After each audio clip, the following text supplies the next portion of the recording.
sometimes when you're in the classroom and you can feel like the students are getting something and they're hungry, right? And they're asking questions and the conversation builds. And suddenly it's more than just the readings and the materials and the discussions. It's something, you get that feeling that it just got somewhere beyond that, beyond the class and beyond the readings, beyond the syllabus. I think a lot of students that come to this university are incredibly talented, special people. And so to be able to engage with them and to learn with them and to teach them is really an amazing opportunity for me as a person, as a scholar, as a researcher. It's a really fantastic experience.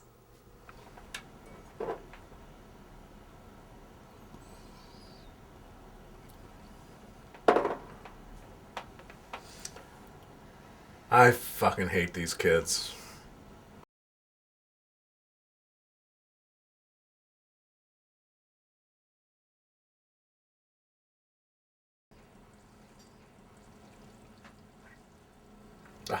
I thought I had something there.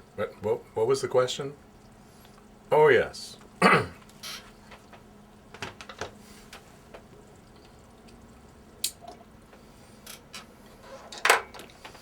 These people just don't appreciate the wisdom I'm imparting.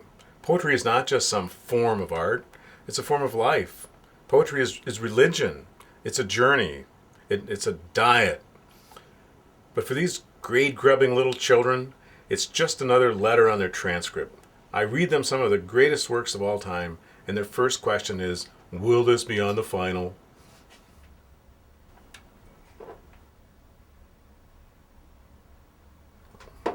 I want to do something that has meaning. This job has no meaning, only misery. Two roads diverged in a wood, and I took the road less traveled by, and that made all the difference. Well, let's get on the final. Office hours. Office hours will be the death of me. I swear one day I'm just not going to show up.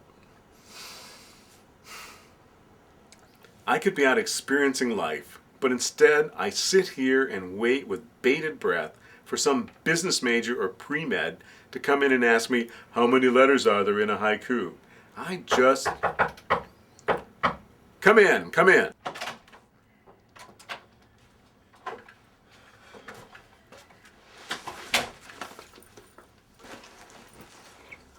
How may I help you, Mr. Walton? Well, Professor Snoopberg, I just have a few questions about the assignment. So when's it due? Check the syllabus. Can you just tell me? No, I don't have time. Check the syllabus. It'll just take a second. Wasting more time arguing about it right now than if Next you just... Wednesday. Okay. And how many stanzas do you want it to be? However many you feel are necessary to express your creative vision. Obviously, but how many do you want? 8. Okay, cool. And what's a stanza? That's my next appointment, Mr. Walton. Office hours started 10 minutes ago.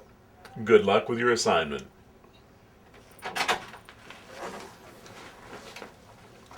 Next.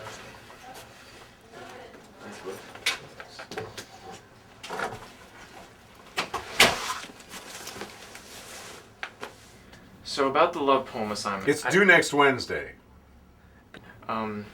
Yeah, I know. I was hoping you had some examples of poems that create a metaphor for love. Examples? Yeah. Are you aware, Mr. Andrews, that plagiarism is not only a disgrace to my class, but a violation of university policy? I'm not I'm not looking to copy anything. I was just looking for some inspiration. Inspiration? What do you know about inspiration? I watch the sunrise and I see not light, but stanzas and couplets. I look at two birds on a tree branch and I hear not chirping, but the reciting of sonnets and odes. I look at my students and I see emptiness. Your brains have been replaced by computers. Your hearts replaced by stacks of money. Your cold, lifeless fingers could never write the beauty and magnificence that is poetry. I'll be taking a close look at the poem you handed, Mr. Andrews, and it had better be an original piece.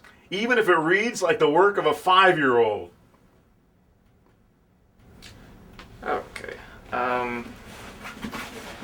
Thank you so much for your help, Professor.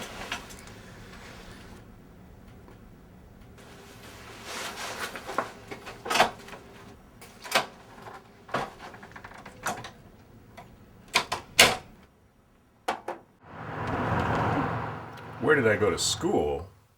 I didn't learn my craft from textbooks and exams. Poetry comes from your soul, the very core of your humanity. It's what separates us from the animals.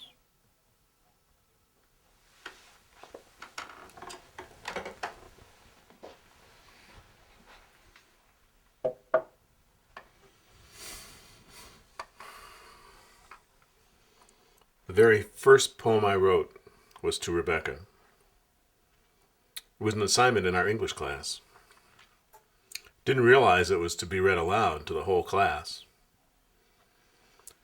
Becky sat in the front row as I read it.